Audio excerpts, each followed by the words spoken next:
Light within my heart, light within my thoughts, light within my words. May one and all and everything, blessed and loved, ever be. Welcome. I am Sister Who. With me today on the show, I have my friend Karen Lewis, and we're trying to think of what we'd like to talk about this time, and we came up with the topic of the dangers of societal narcissism. And I suspect a lot of people have heard the word narcissism, but may not be really clear about what exactly it is. It's kind of like selfishness, but there's more to it than that. In my understanding, narcissism, we're talking about a way of understanding the world around you and understanding yourself in relationship to it. It might be a bit of an oversimplification, but one could say that the narcissist thinks that he or she is the center of the universe, and that everything exists primarily for their desires, wishes, needs, etc., as if they were most important. So it's kind of about being selfish, but it also has to do with the ways we understand things that affects the way we make decisions. You know, when you're planning an event, instead of thinking only of what would work for you, to think of every other person who might be coming. And, you know, if I were planning an event, for example, I would ask, is it wheelchair accessible? I don't personally use a wheelchair, but I don't want to exclude those people who do. And so by thinking of, is the place where we're going to have this event or gathering or party wheelchair accessible, that allows me to avoid being narcissistic, thinking only of myself and my own experience of life, and to instead work to create an inclusive sort of opportunity to encourage positive relationships. So when we say the dangers of societal narcissism, when we were talking about this the other day, we came up with a lot of interesting things to remember about it. That it's, to some extent, Americans are often accused of being very narcissistic, that we forget what it's like for people in other parts of the world. I've been saying for years that American prosperity cannot continue to be based upon third world poverty. And of course, for people living in those countries, they really don't consider themselves third world. That's kind of a devaluing classification to begin with. But when we come up with international solutions to consider seriously how it's going to affect everyone, not just us, how this will serve everyone's interests, not just our own. And in order to notice the needs of people in other places, other countries, and in some ways, other times perhaps, we look at the things that might be different, the different types of needs that are part of being in a different society, a different way of thought, a different way of seeing the world, as each language is a different way of seeing the world. Which, when you study languages, it actually gets kind of fascinating to see how people link their ideas. Because every language contains unstated assumptions about the nature of reality. You know, that we say this because that's the way we understand things, and we would never say that because we don't think of the world that way, you know, whatever the particular thing is. And language is also so very powerful. It's a very important part of being human, and so understanding how other people speak their language, how other people see the world, how they conceive of the world, is an important part of creating something that's harmonious rather than being narcissistic and only seeing this is our perspective, this is the way things must be, this is the way they should be, this is the way they'll always be. Well, and since we're living in a time where there's a lot more international communication, travel, and commerce going on, inevitably we're pretty much everyone alive today, I think, is going to meet someone from another country at some point in their lives. And then it'll be the challenge of communicating, but it goes beyond just the words to how they see things, how we see things. The way you give directions for driving from one place to another, for example, in the U.S. frequently revolves around left and right. 2 blocks down, take a right, 2 blocks, take a left. In many foreign countries, they don't have what's called the grid system. There is no left and right. It's you follow this road until it reaches such and such a point. But you may not be moving in a straight line. So it's not like a big grid. 2 blocks down, 1 block to the right. That's a grid system. Yeah, many of the American cities, for instance, were surveyed and they were platted according to straight lines, according to north, south, east, west, or on a category corner grid. Many countries, especially the older towns, cities, which is of course most of the world, have almost circular roads because they were begun at a small point or at a intersection of roads, and then they went out ring by ring.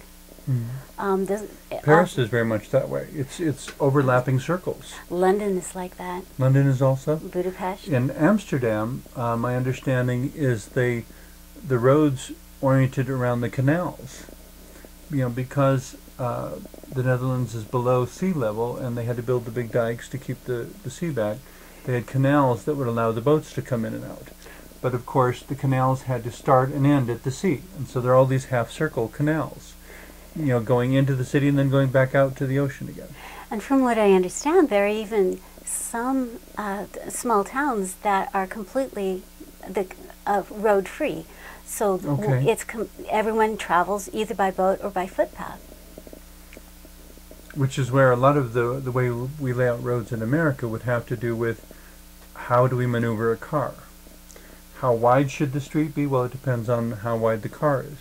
And which is why in old European cities, and even older Western cities here in the U.S.,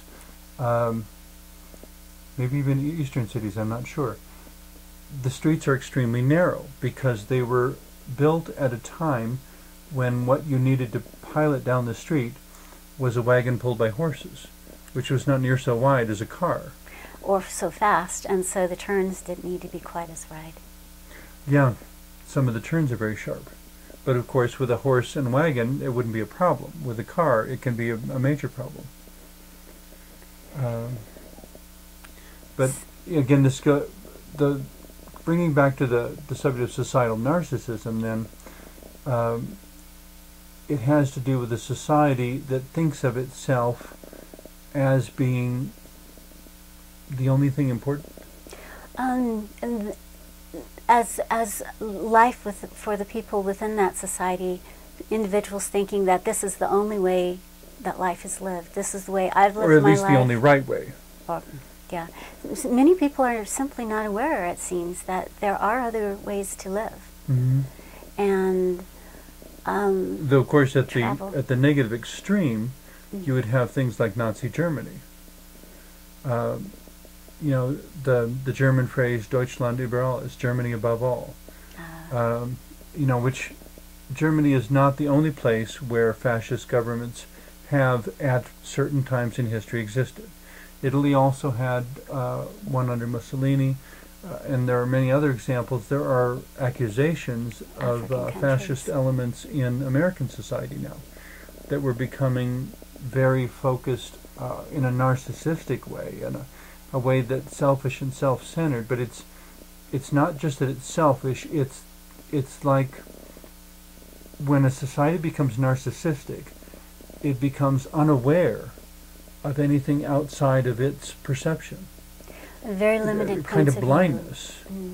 And then, of course, the other tangent I keep getting a temptation to go with this, is that when a society becomes narcissistic, I think it even loses the ability to see its own diversity and individuality, and becomes obsessed with conformity. Yes? No? Conformity. That's one of my button words. it seems again and again in different times and different places in human history, in every culture, there are movements or it's simply ways of living where individuals are very strongly channeled into living in one particular way. Mm-hmm. This is the way my parents live, this is the way my grandparents live, this is the way I'm supposed to live. And it can be passed on from generation to generation. It might be something new, as with a young religious movement that is building on the need for feeling secure. And a conformity seems to be a way to create that false sense of security, because, of course, individuals are different. And if those differences are not acknowledged and celebrated, then that's when bad things happen. Mm-hmm. Well, and superficially, it does seem like conformity would produce a more efficient society. But I think that's kind of based on our American notion of mass production. You know, that ever since Henry Ford set up the first auto factory, we have this notion that by standardizing the answer, we can produce cars or whatever faster, more efficiently. And maybe we can, but I think we become too forgetful about what is lost in that process. It's a great way to build cars quickly and uniformly, but it is not a good way to enhance the quality of people's lives and in a larger extent. You could build cars, culture. you could build houses, you could make clothes, all of that more efficiently and so forth, but there's something totally unique and creative within each person that will not necessarily be nurtured thereby. What you get is the average answer, not the best answer. And sometimes not even the average answer. But bringing out what is best within the individuals, whether they're societies, whether they're people one by one, is what makes life more exciting, more interesting, and in the long run, I believe, more secure, because people don't have to pack away parts of themselves, ignore the parts of themselves that make them feel alive. Well, the thing to remember about any answer is that any answer you can give to any question is really only able or capable of answering in one way. It is a single answer. That would be fine if we never encountered a new question. Every time we encounter a new question, we need a new answer. Or we may need to adapt the old answer. We need to do something, but the same answer won't work for anything more than about one question. And things are always changing. Always changing.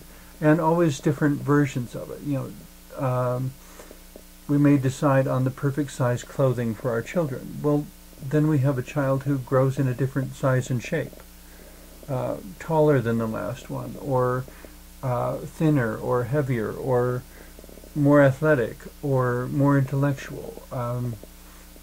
I think most parents will tell you that every child is an experiment, because no two children, even in the same family, ever turn out exactly the same. And you never know what's going to come out of this new person.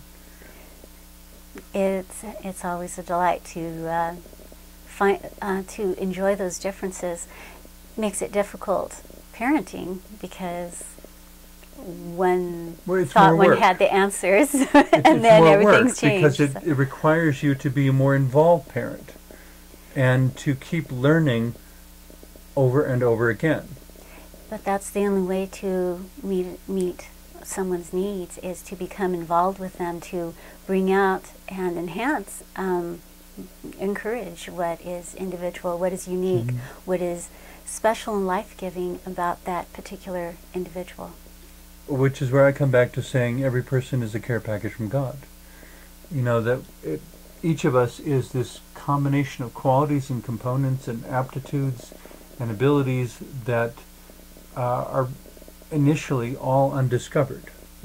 We have no idea if this child will grow up to be Einstein or Edison or Madame Curie or Martin Luther King. I truly enjoy the idea of opening, of a child being like a package that's slowly opening and unfolding.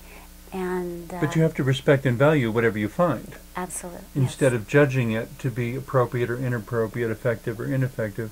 I mean, a narcissistic system or or politically speaking, a fascist system needs conformity because it doesn't know how to deal with anything else. It makes it so much simpler by having one solution. Well, it's that simpler. It may even be more efficient until that new question comes along that the old system can't answer. And then you are absolutely powerless. And everything starts going mushroom-shaped. You know, and that's another phrase that keeps coming through my mind a lot of late, is that we are the best resource we have. And as humanity is evolving into an international global community, we really need to bring that attitude and that mutual respect to our relations with other countries. You know, and stop calling them third world countries as if they're somehow less than we are, and understand that they have ways of understanding that may not be as technologically advanced, but their ways of understanding have a purpose in the bigger picture of humanity on this planet and deserve to be valued. So many cultures have developed very specific ways of interacting with their environment that are completely unknown to people who are brought up in industrialized societies.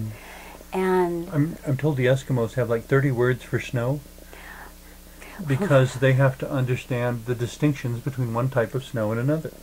It's a matter of survival to be able to be intimately aware with one's environment and that's where they would survive in a cold climate, but the visitor from the south who would say, "It's snow," and they would look at the visitor and say, "Yeah, you'll last about 2 days." You know, because they know that survival in their environment requires having more than 2 words for snow. And I often wonder what kinds of awarenesses we have discarded as I don't know, dominant culture. The standardization of, food and transportation and so forth has taken over more traditional ways of being in the world, to travel through the world, to live in the world. And what have we lost? I read somewhere recently that humanity is very much coming to a time where our consciousness is shifting and we're redefining things in terms of being in interrelationship and understanding at last how interconnected everything is, because the diversity of species on Earth are there for a reason, and without all of them interacting collaboratively and harmoniously, it becomes more difficult for each of them to survive. There are gaps. I remember reading about some studies looking at predators in the wild and how the prey animals do not do as well without the predators as they do with the predators. It's something to remember. Which, the part of that I'm horrendously uncomfortable with is talking about the need for violence. It's not necessarily a need for violence. It's simply animals. Well, that's a perspective. Yeah, okay. I mean, the animals obviously don't consider it violent. They consider it necessary. It's the way they live. It's normal. Yeah. From my perspective, it's violent. It's watching the National Geographic special on television of the crocodile hunting antelope at the waterhole. Right. I thank you very much. I understand it's natural. I don't want to watch it. Something that I found kind of interesting to think about is, for instance, there are, now as we've domesticated animals and plants, as it were, we have changed them by domesticating them. And many of them are no longer able to survive in the wild without human intervention. And it would be a very legitimate question whether they could remember how to survive if they were, before they were extinct, if they were to be simply dumped out in the wild again. And too, many people have the perception that if humans don't need the plants and animals, then they're useless. They consider them not necessary. And so I'm kind of worried about the survival of plants and animals that are not in direct contact with humans, without humans there to say, oh yes, we need these because this is part of how we get our clothing, this is part of how we understand our world, this is what is part of the cycle that is something that is necessary to us. Even if we don't understand why they're necessary, to trust that something wiser than us, because we're still developing, we couldn't possibly know it all, because Mother Nature or God or whatever you want to say put it there. It's like getting a new computer and you don't know how computers work. You just know that when you turn the switch on, the screen lights up and you can use them. Well, you don't want to open the case of the computer and start ripping out circuits simply because you don't think you need them. It's all interconnected. I have a hard time sometimes with mosquitoes. Trying to accept I do that. Also. I would prefer to live where there are no mosquitoes. It's the two-sided nature of things. Yes. I saw a special once where they were reporting on an area of, I can't remember, it was in the far north. It was Scandinavia or Iceland or Greenland or something like that. A particular time each year where for about 10 days the mosquito population erupts like one of the plagues of Egypt. It's just unbelievable. And they said basically for that time the people don't go outside their houses because the air is so thick with mosquitoes it looks like a fog. And all these mosquitoes in the air is what creates this whining sound that is just constant. And it's eerie, like an Alfred Hitchcock movie or something, as they're showing it. And they said, well, but the caveat to all this is that these mosquitoes then become lunch for literally thousands of migratory birds. And it showed thousands upon thousands of birds coming in and feasting on the mosquitoes. And of course I would have been there inside one of the houses at the window yelling, eat more mosquitoes! You can't possibly be full yet, eat some more. Suffice to say, there is an interconnectedness. At the heart of narcissism, whether societal or personal or any other kind, in pondering it, I said, what is absolutely missing within narcissism is relationship.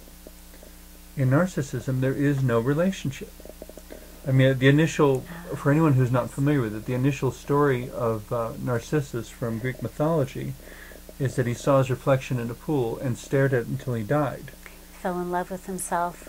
Yeah. And lost all interest in the world He around abandoned him. all relationship, every single relationship with everything around him, and it killed him. It was his relationships that would have sustained him. Precisely. But whether, at a societal level, when you neglect your relationships, everything begins to fall apart and die. There has to be, in that sense, it's ideologically speaking, it's why the Third Reich in Germany could never have survived.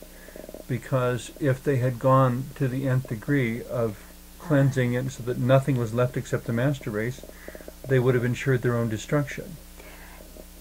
And if it goes along with the pattern of all human cleansing, then if they were able to reach that point, then they would look within themselves and they would notice divisions within themselves, and then one would become dominant, and so on and so forth.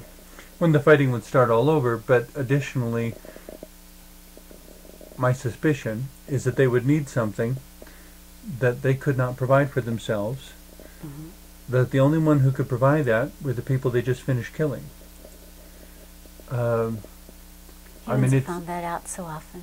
It would be like killing all the farmers. Who's going to grow the food? whether you agree or disagree with farmers, they have to be there. Whether you agree or disagree with all sorts of things in life, they have to be there. The whole system depends upon every part being there. In societal narcissism, we're putting blindness on ourselves as a society to where we can't have the relationships we need with other countries, with diverse people, with other people of other religions, people different from ourselves.